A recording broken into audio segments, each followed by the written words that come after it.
Welcome to Minute to Learn It with Edric Magwan. The question for today is from Fourth Cortez. He asks, "Hi Edric, what's the ideal size or unit type for a condo investment?"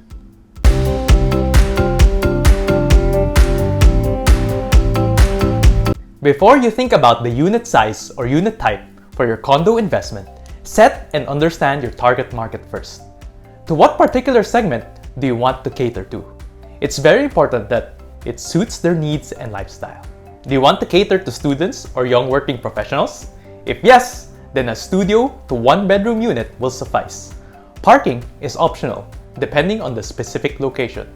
If the development is not within or not walking distance to the schools or business centers, then getting a parking slot would be wiser. Do you want to cater to families?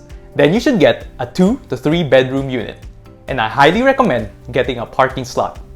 Majority of families own at least one car due to the ever-growing needs of the family. These are just a few broad examples. You can get specific with your target market, as this will also help you find more ways to add value to them, and in turn, increase your chances of success. So there you have it. If you have questions that you'd like me to cover in my future videos, comment down below.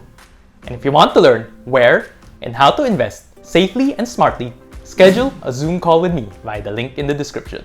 See you guys next time! Check out my other videos and follow me on Facebook and Instagram for more investment tips.